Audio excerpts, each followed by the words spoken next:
Okay, I think we'll start. My name's Andrew Bruun. I am the director, this is a mouthful, right? But I'm the director of Research, Evaluation, Advocacy and Practice, REAP, at the Youth Support and Advocacy Service, formerly known as the Youth Substance Abuse Service. Before I get going with my presentation, I wanted to acknowledge the traditional custodians of the land we meet on today and their elders past and present. My presentation today is on integrating alcohol and other drug work and mental health work together with young people.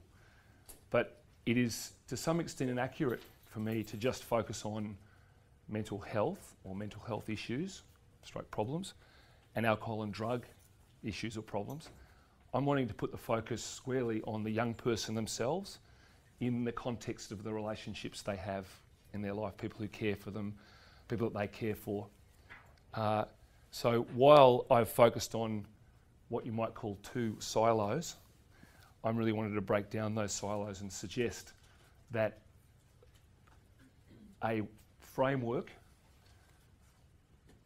through which we can understand and then offer very effective and sensitive services to young people is based on resilience, which connects in with a lot of the international literature in developmental science, and it is a field of study in its own right, the study of resilience. So I'll present some evidence around resilience and reference some of the key researchers and authors in that field.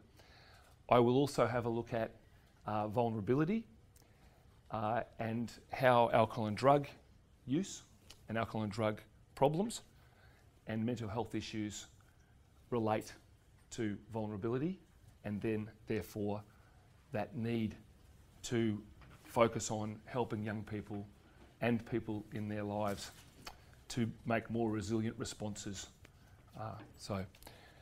I just in terms of my background, this is the why you should listen to me part of the presentation, but I have been working with young people since I was a young person.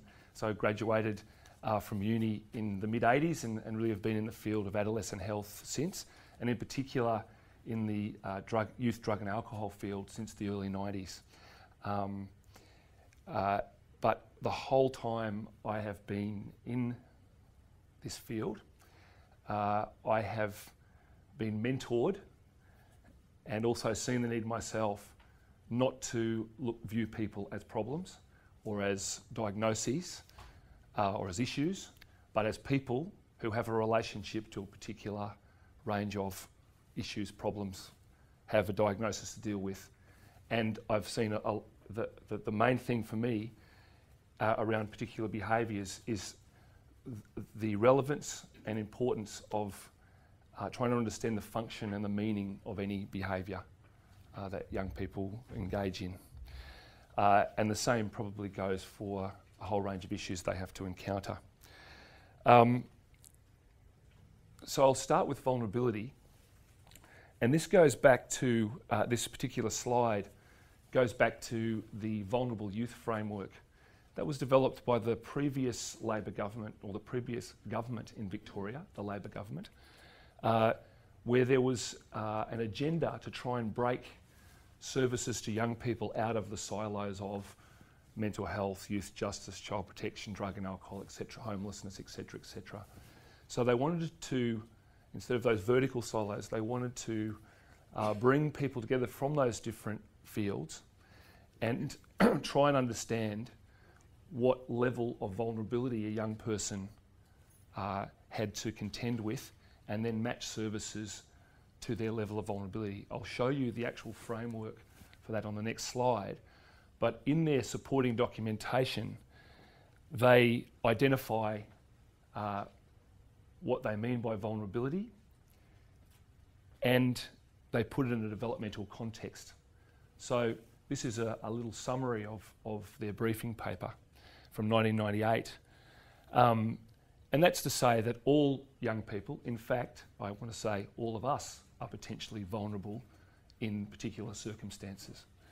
My brother works in disability in Queensland, and he reminds me that we're all just one accident away from needing to turn to the National Disability Insurance Scheme for anyone who didn't support it. So it's very good that it's garnered such widespread support now and will be implemented. So in terms of young people's development, every person is potentially vulnerable, and it's a very important point to say that there's an author called Richardson who identifies disruptions and adversity and challenges as opportunities to develop competence and to become more resilient. So we don't want to have young people who are not challenged making their adolescent transition, but we want to make sure the challenges are adequately manageable and that their experiences are somewhat regulated so they can have a successful transition. But vulnerability becomes problematic when negative behaviours experiences multiply, and importantly, there are few or no supports in place to assist that young person. And then the final paragraph there focuses on young people needing the skills, knowledge and support to get through.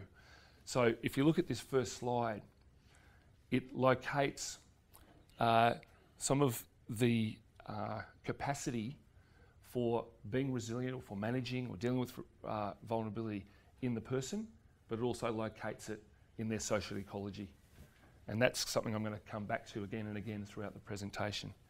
So here's the framework that they came up with. Ironically, it kind of looks like, it's written in a sort of vertical fashion, looks a little like silos, but really they're trying to turn the vertical silos into these horizontal layers. And I like the first line up at point number 1. All young people, 10 to 25, are potentially vulnerable, but that vulnerability is managed through family, recreation, social, cultural support. And then there's a cascade down to the young people that they've unfortunately termed high risk. But they go to the young people experiencing additional vulnerabilities, then to a group that they're classifying as highly vulnerable, and then a group that is high risk. In my experience, and at the Youth Support and Advocacy Service, we're working with young people who would be called highly vulnerable, or potentially called high risk if we use that terminology. And I would say that those two layers are somewhat interrelated, so that you get young people who you might call highly vulnerable, that according to their circumstances end up in these high risk situations. So to some extent, I would say those two those two layers really should be conflated into one layer.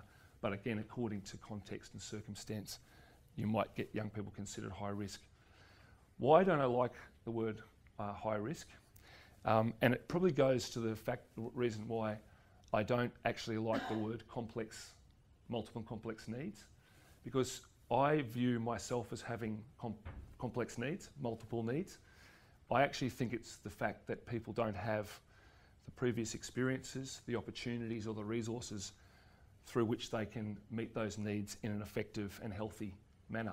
Now that's way too long a tagline to have in a sort of a service system. So I understand why we need to develop these kind of ways to communicate, so using words like high risk or multiple and complex needs, etc. But I think language can be at times problematic, and particularly around the word high risk, because it does tend to locate the risk, to me it does anyway, in the person. And I don't think that's actually a good representation of what is going on for young people and those involved in their care. The other thing which I think is a massive problem with this is all they're doing is identifying adversity and risk factors, and they're not moderating that with protective factors. So it's a fairly crude way to identify the layers, but still the spirit behind it is, for mine, is correct. And it would have been nice to think that they could have worked out a way in the state government, that this was developed in 1998, and we're 5 years down the track obviously, but to turn the silos around and start to identify particular cohorts with common needs that need a particular package of services or a blend of services and need assistance in particular ways, which I'll talk about a little bit throughout the presentation. What I should point out straight away is this publication, which is developed by myself and my colleague Penny Mitchell. She works with me in my team. She's a senior research fellow.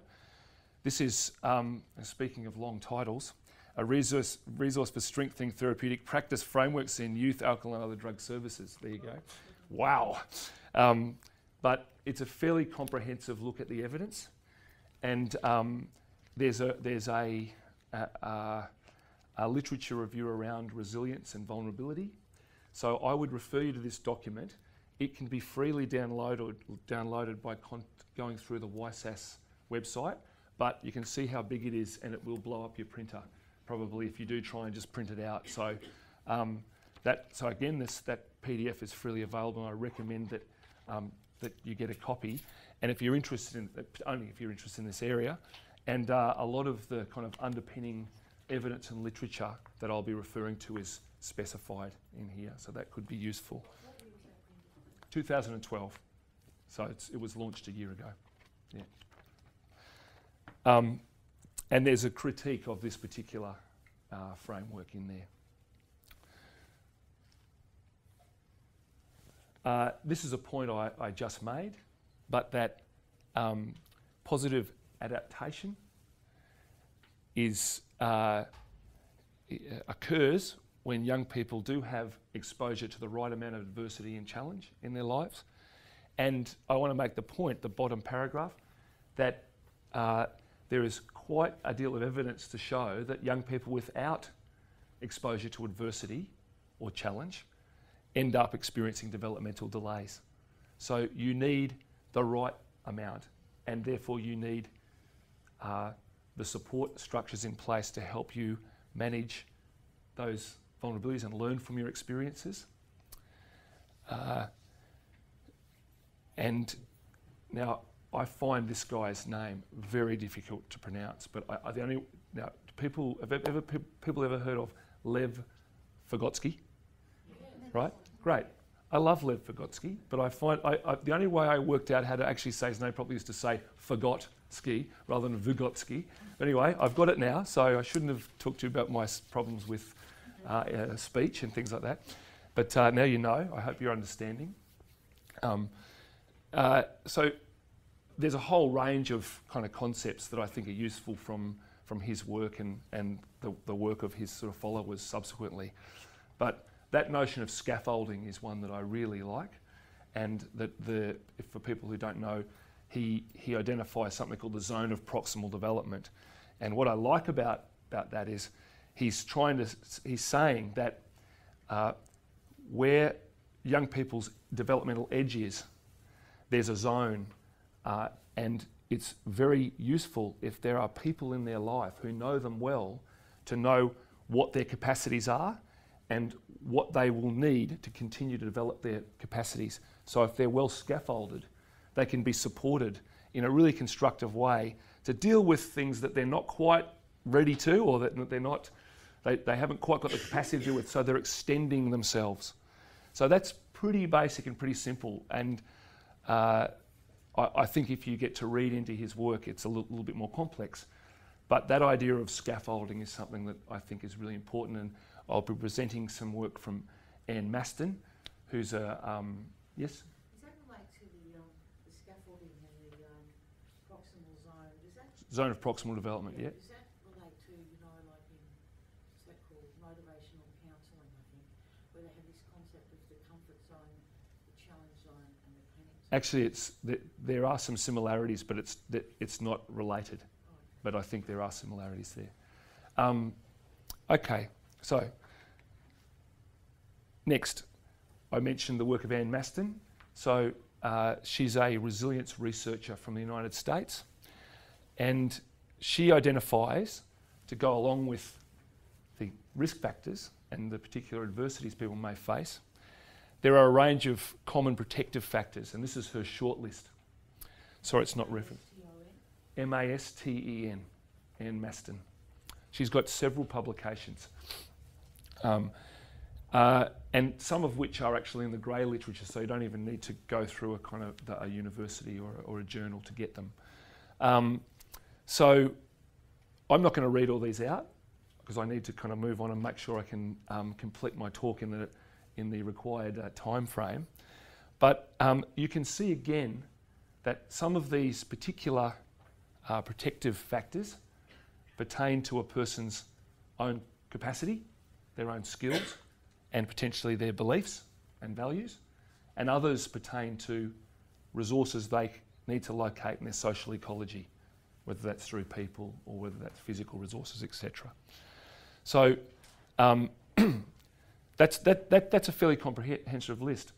But in the waves of resilience research that have occurred over time, and again, you can read about it in this publication, they talk about 4 waves of resilience research. And Anne Maston and another researcher called Michael Rutter from Britain took protective factors to another level and talked about protective systems. So I find this actually, to some extent, more relevant. That young people live within, in their social ecology, they live within systems. And some of these systems, again, are internal and some are external. So the framework for resilience-based intervention that I will show you a little later is very much based on making sure that we understand how these systems function and how important they are to a young person's development. And that's not just for optimal development, that's also, these systems are critical for helping people deal with adversity in constructive ways. And where these systems aren't working well, the likelihood is that people will develop a whole range of problems. You might call them behavioural health problems, etc. So if I go on, so again, I'm not dwelling on this, but I refer you to that document which describes those systems in a bit of detail. Anne Maston then says that the greatest threats to young people occur when these key systems and the capacity they represent are damaged or destroyed and never restored. Nurturing, supporting, restoring these fundamental adaptive systems for human development are top priorities for promoting competence or resilience in young people and preparing them to weather the storms of life. So young people's participation within these systems and the way these systems develop within someone. It has a history, so there is a developmental pathway here. So you could, and at the moment I think we're trying to develop some assessment and care planning tools which are reflective of these particular systems.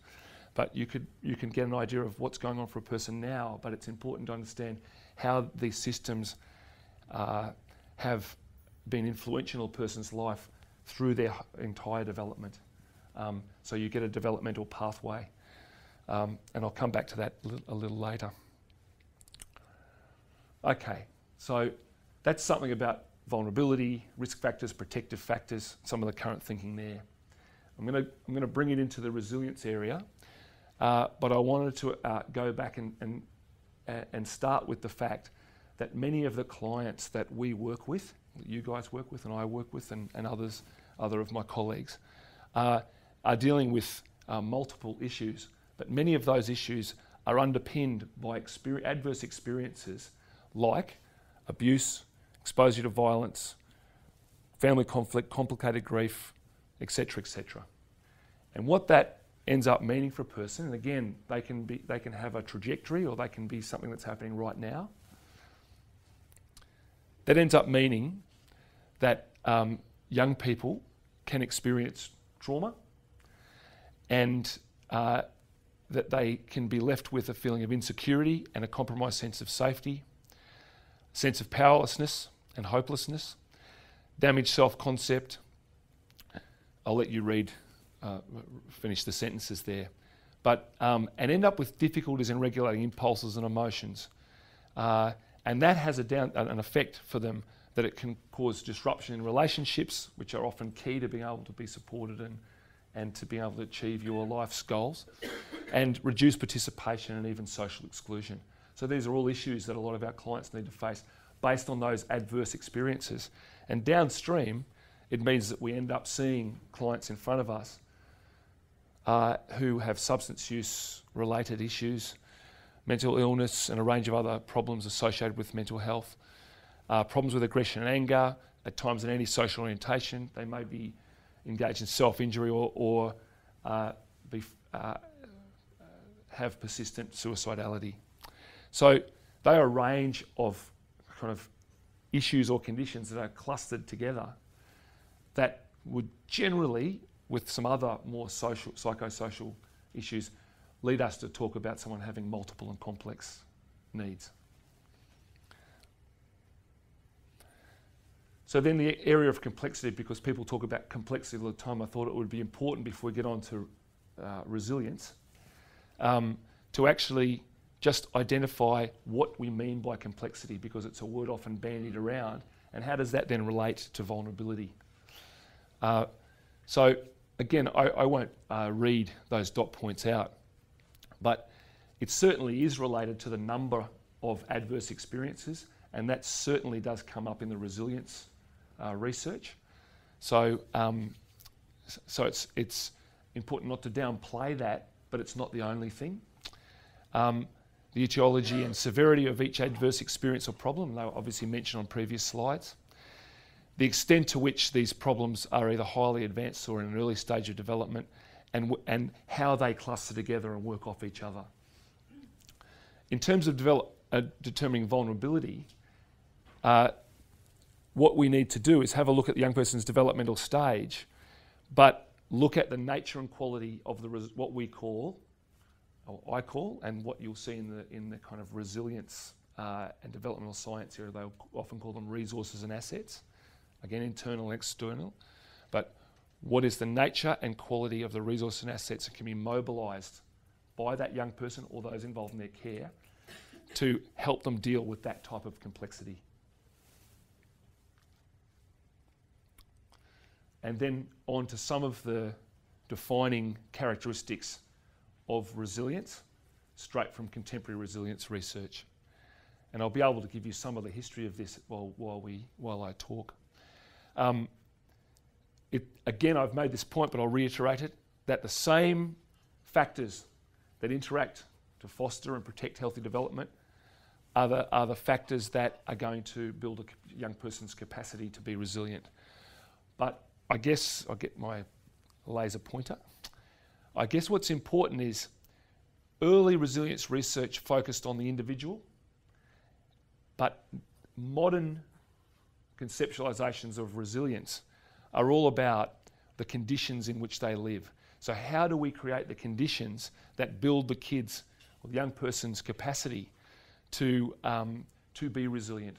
So Michael Unger, who was another prominent resilience researcher and a fantastic writer, so well recommended his publications.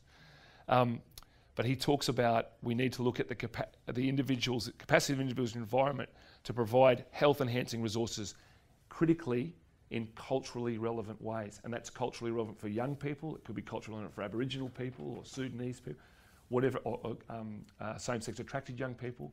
But it's all very well to say, here's the resources. So Michael Unger talks about helping someone navigate to the resources. That can be navigating internally to understand what resources that you have inside your skills and attributes and knowledge that you can bring to bear, but also to help people locate these resources in their social ecology. But he talks more importantly about once you get the young person to understand where the resource is, to make sure they can negotiate for it to be used in a way that's relevant to them and meaningful to them. Now these are all big motherhood statements, and you know what? I'm probably not going to get past motherhood statements today because we don't have that much time.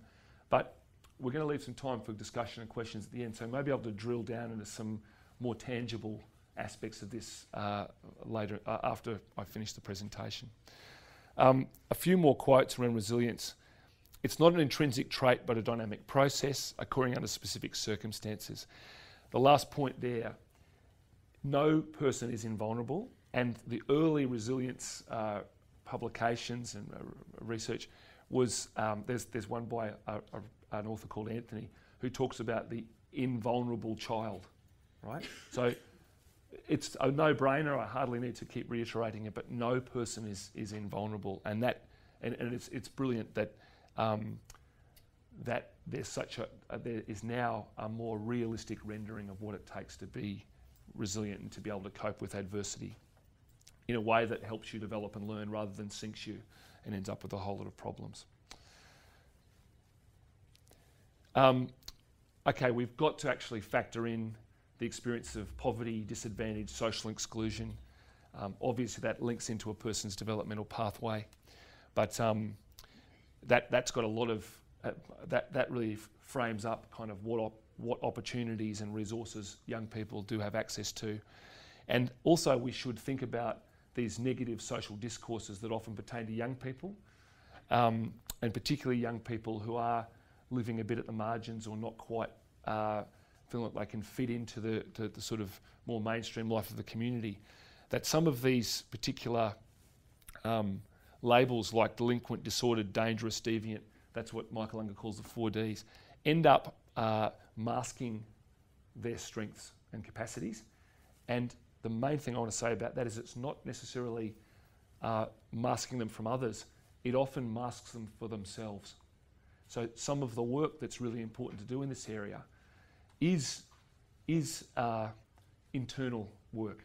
So that's where you can really bring to bear some of the sort of evidence-based therapeutic models that might be around DBT, CBT, narrative, and just another plug for this publication.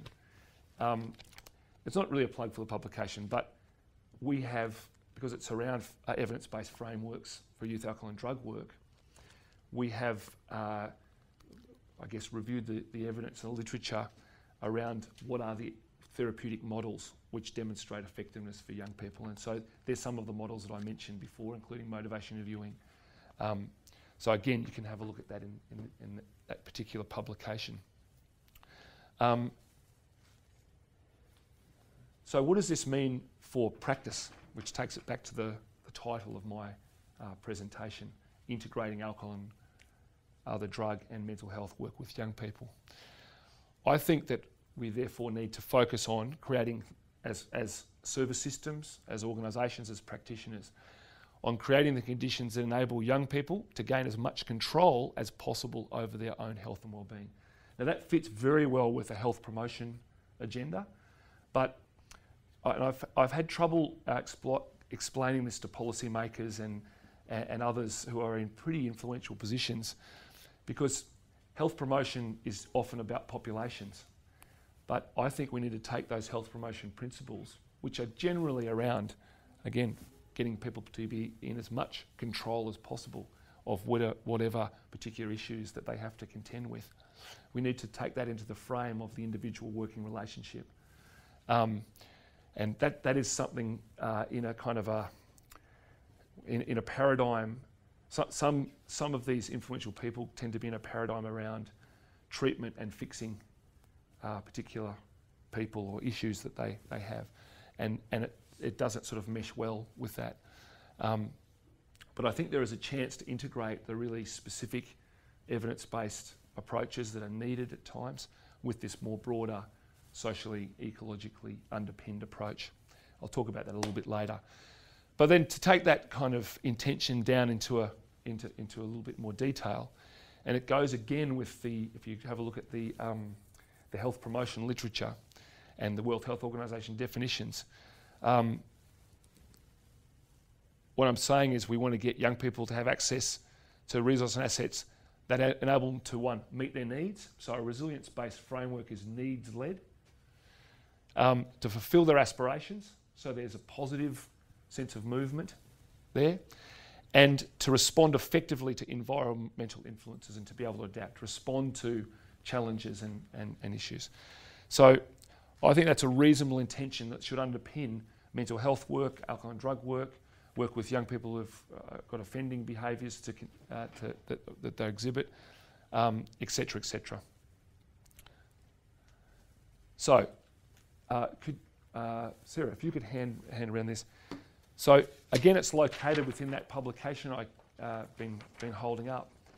But this particular framework is within that publication, and it's a framework for resilience-based intervention, which articulates a number of domains of need on one axis, and cross-references that with the kind of resources and assets that young people might need to be able to cope effectively to meet those particular to meet goals in those particular domains. So I'll just run through what those domains are. Can you just tell us what the code refers, the colour code refers to, Andrew, is it? Yeah, it's Andrew. I'm not on here. The colour code is meaningless. It's just to make it look bright and pretty. But it's also to show that there are these different domains that go across and help people cross-reference. For example, let's have a look. If you have a look at the screen, the first domain that we've talked about, and so this goes back to the resilience research, so the evidence around what helps young people be able to be resilient. It goes to a lot of expert consultation that we did in putting this framework together, and I guess it goes to a certain amount of practice wisdom at the same time. So first of all, if anyone's going to be resilient, you or I, but particularly young people, they need to be protected from harm, and they need the capacity to respond to crisis. Now, if you're talking about an adult, you might say they need the capacity to respond to crisis. That's going to be an important characteristic of someone who can be resilient. But young people, particularly those who are under 18, they legally have a right to be protected. So this framework is very much developmentally geared, and so we have written straight up the front, protection from harm. And where that's not afforded to young people, they can end up with a whole range of issues that they feel overwhelmed by. And too often, in terms of understanding, when I've worked with young people who have really serious alcohol and drug problems and coexisting mental health issues, if you look at their developmental sort of trajectory and you take it back to when they're in that early adolescent period, they were drinking in the park at 5 in the morning at 13 years old. Or they were sleeping in the park, and no one's looking out for them, providing the structure and protection that they need in their lives. So when we're working with young people in this area, we need to have the right assessment methodologies and understanding of what does it take for young people to be protected, as is their right. We've also got to be realistic about that, okay? But because again, go back to that health promotion principle, we're still trying to help young people and those involved in the care be as in control as possible. We're not working with ideals, we're working with reality, but that is still critical. We shouldn't throw that out, the idea that young people need protection. Some young people will tell you they don't and will rail against it, but virtually every time you see someone who rails against it, there's a deeper internalised sense of comfort that they know someone is there who's taking enough care to be able to try and set some boundaries and limits and stick by the young person. And in fact, they tend to be the relationships young people remember more than those who are guiding and enabling and things like that. So just to run through, in fact, I might just go to a couple more slides, because a better way to describe it is this. So if we start on the last domain of need, those co-occurring, so you call them health compromising issues and behaviours. We know for someone to be resilient, they're going to have to be able to increase their control over those. They tend to be interrelated issues. Each one of these issues tends to underpin the other issue or be a determinant of the other issue or problem. So if a young person is going to be able to deal with some of those issues, there are particular evidence-based specialist therapeutic interventions that you can deliver. However, if a young person is not stable and able to meet their basic needs, which is the second domain, we know that they're probably not going to be able to make the most use of those evidence-based interventions. They may not even be able to get to the clinic or to the source of the intervention. So we know if we're going to have a more holistic model, which looks at the whole person, we're going to need to focus on stability and basic needs. And so I can tell you, we've tried to do a lot of modelling around the work that we do at YSAS, and that we're spending probably between 40 and 50% of our time dealing with these two areas, trying to help young people get stable. The very thing that often leads them into a crisis, which is the other point, the first domain of need, is the fact that these issues around homelessness, around mental health issues, relationship issues, they get out of control for the person. So a lot of the work that you've got to do to get the person, to create the conditions where the person can start to make competent, resilient responses to the adversities they face, and to get more control of the issues that they have to contend with, and to be able to make the most of evidence-based therapeutic interventions. These three domains need to be attended to. And the whole matrix we've got here, I'm old school, so I still call it a table, but I'm told I have to call it a matrix all the time. I can't bend over backwards for those who know the movie, but is cross-referencing these resources and assets across the top here with those particular domains of need. Now the other two, so there they are, the resources and assets. Resources located externally in the person's social ecology, that's in the first box. The second box is knowledge, skills and attributes. The third box is beliefs, which is around meaning making, etc. So again, this is well described, and the evidence for all of these particular, for including these particular points. Some of them are common sense. If you look at material resources and assets, people just need an income. People need somewhere to live. Information technology is an important one, or information communications technology, particularly for young people today. So some of them, there's an element of common sense, but most of them are linked back to the evidence in the resilience research. Okay, so in this publication, we've I guess underpinned each one of those points with a rationale for why they're included and how they might be useful for helping young people meet their particular needs. What I think is really important to mention is that if you look at the contemporary recovery movement, now I'm more in the alcohol and drug field, so I have a really good, solid working relation with David Best, who works at Turning Point, and I have a lot of respect for his knowledge in this area and his practice. But I've put up next to these resources and assets. So from a resilience perspective, that's the sort of they're the sort of broader domains, and then we drill down to more detail in this particular, going across the top here. What does all that mean? If you go at a very broad level in the contemporary recovery movement, and they talk about natural recovery, you can see that they use the word capital. So people need social capital in their external world to be able to meet their needs and get by and get in control of their addictions or could be the mental health issues that they're encountering. But people also need the physical capital, so that's the sort of material resources and assets that I've mentioned there. They need human capital, which that's how in that contemporary recovery movement they frame skills, people's skills as their human capital. And they also need cultural capital, which is one thing that you won't find properly described in this publication, but we've got an updated version of this coming out fairly soon, which includes cultural capital, because that really goes to that idea of navigating someone, helping someone navigate to a resource. So maybe the kid wants to go back to school.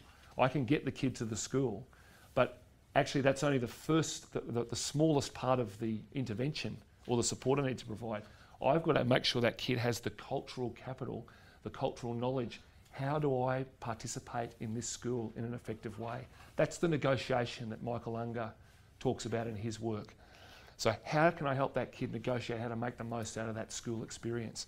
And so if you go to this matrix, and I mentioned school, that relates to the next two areas about constructive participation and development of conducive connections. Now all of those things are important along the way, even for people who are trying to be stable and deal with crisis.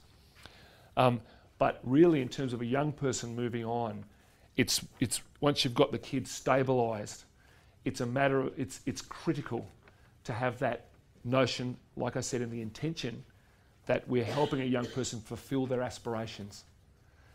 And that is often to do with constructive participation, where they feel like they're making a contribution. They are not just being rewarded, but they're being recognised for that particular contribution. And the people who'd be recognising them are, what we're calling developmentally conducive connections. But it's not, the developmentally conducive connections is not just about people, it's about connection with culture. So it could be an Indigenous person connecting with their own culture. It's also connecting with connection with place.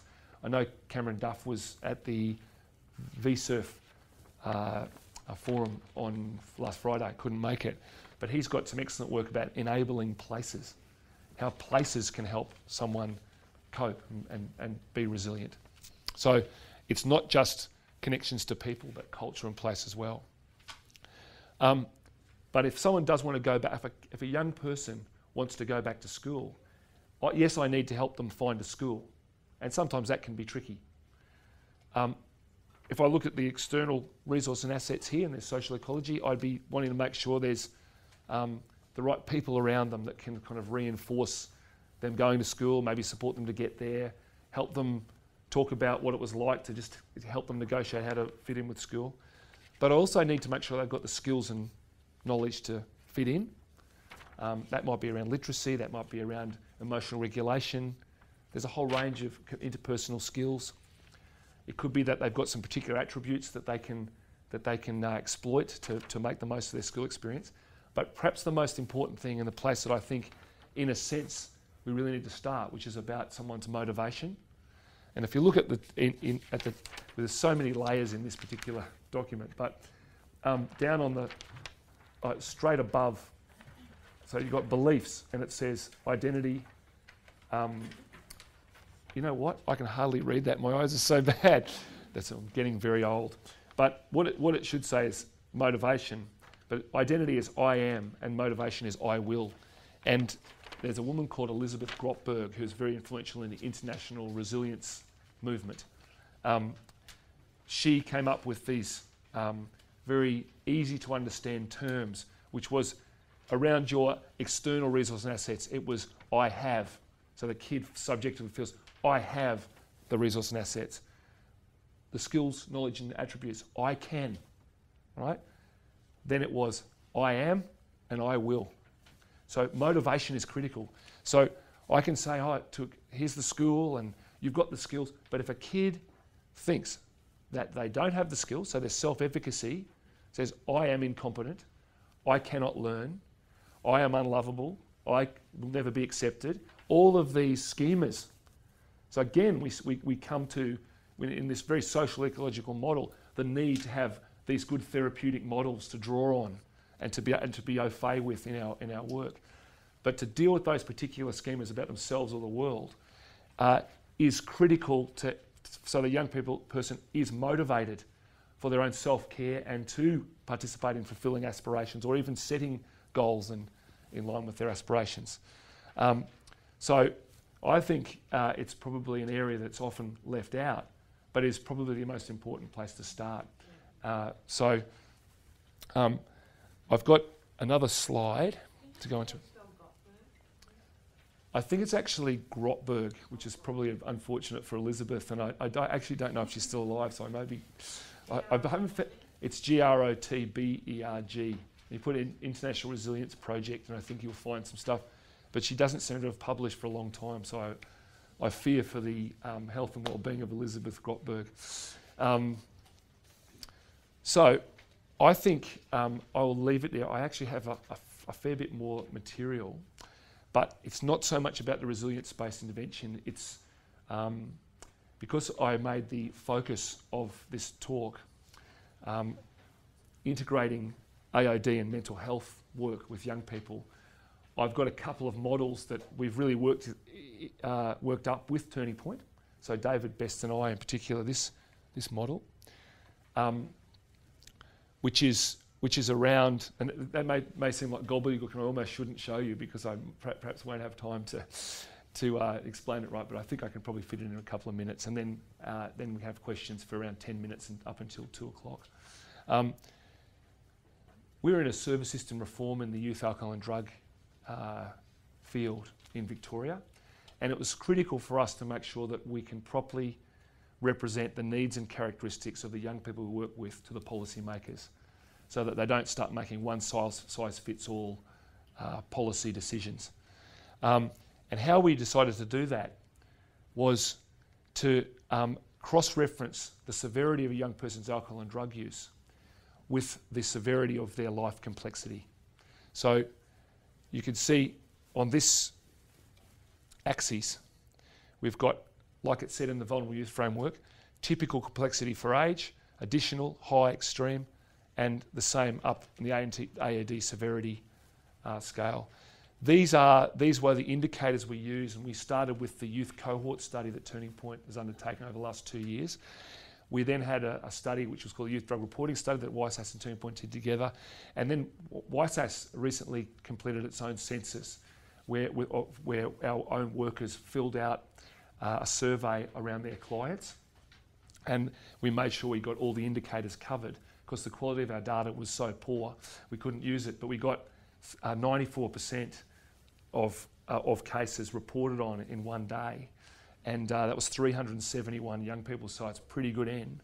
And it gave us some great data to work with, and it's been really influential going back to the policymakers to say, if we cross-reference complexity with AOD severity, because they were really working on this axis, saying they're back in the silos. The rhetoric and the principles are out of the silos. It's all holistic and client-centred. But when you come back down to how you're going to spend the money, why should we be dealing with homelessness? Why should we be, etc. So it's really important that we could have a reasonably evidence-based approach to doing the policy planning. And to be really fair to the state government, they've taken this on in the youth reform process. So we're currently doing a sector-wide census based on the YSAS census. So we're going to have the whole youth alcohol and drug system. I think it's the 6th of June, Census Day. So they were the criteria for severity. You probably can't even read that, but they're the criteria for complexity. Of course, we can then assign a particular value, like a point, for each one of the particular indicators they hit, and then we can start to rate where young people fit within this particular framework. And what we identify, therefore, sorry for speeding through this, what we can identify is cohort 1 has high to severe alcohol and drug severity, daily to almost daily use, dependence, it may be injecting, harmful practices, polydrug use, so those type of indicators. But we can also have a look, like the Vulnerable Youth Framework, at their level of life complexity, and to some extent get a read on their vulnerability. And then we can say, look, our hypothesis, therefore, and I guess to some extent our practice wisdom, and there's some evidence to back this up, that we need to start looking at these interrelated issues and trying to address these problems simultaneously. And so that goes back to that resilience framework that I was talking about before. With cohort 2, we want to do work to prevent the migration from young people in this cohort who've got all the life complexity issues in place, which are going to be determinants of downstream drug and alcohol problems and other behavioural health problems. We want to try and get to those guys early and prevent their drug and alcohol use from having them move into this cohort. And then, so again, you can read what's on the screen. But then if we go to the next cohort in terms of early intervention and treatment, you've got a cohort here that probably are still at school. They still retain those important connections. They still have family connections. They're probably fairly stable. They maybe don't need all of that crisis intervention and getting them housed and stuff, but they've still got a severe sort of drug and alcohol issue. And I've certainly worked with many of these young people over time, and they are probably more amenable to a more clinic-based intervention. The service system for those young people doesn't need to be necessarily so focused on building structures.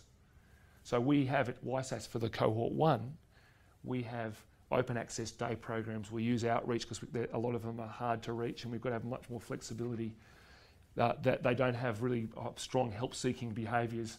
They're not so invested in their own self-care. Whereas where you've got cohort 3, they've often got people who are interested in their care, and they'll facilitate the help-seeking. They'll get them there. You can do family therapy. So it's that we need to have a service system, and I think this is the same in mental health and some of the recent moves with parks and things like that. We have to have service systems which are able to deal with the different needs and characteristics of these type of cohorts. It would be slightly different. We could do a similar model where we put mental health. You wouldn't just call it mental health. It'd have to be more specific.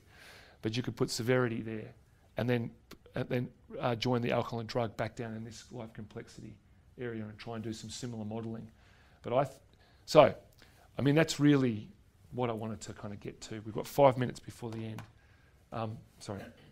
And have you got specific scales that you use to assess? Yeah. So I had them back before, and I think we're trying to be as scientific as possible, but we're struggling a little bit, but we're on the right track. So this is going to be an iterative process, and we're going to build these over time. So if I go back, so the complexity indicators were here, and so these are all embedded in the survey. There's different ways to ask the questions, and then they were the AOD severity indicators. We've got some real problems with this because that's why I was saying we're trying to get as scientific as possible, because it's all very well to say where we got meets criteria for substance dependence. Well, you might want to do a severity of dependence scale with a young person, but we rely on workers to report. So we've done a whole lot of work on the reliability of these indicators by looking at other studies and what the census came up with compared. So it's looking pretty good. But when you come to dependence, if you use some of the standard scales, like severity dependence scale, young people often won't come up as dependent where they might be, because they often won't report being out of control. So there's all this questions really trying to gain how in control are you? There's 6 questions. Well, they often don't report that and won't report it. So there are some issues around that. Yeah. Sorry. Yeah. Just remind me, I'm looking at mental health, and the World Health Organisation used to have a scale where they talk about life satisfaction with people. Yeah.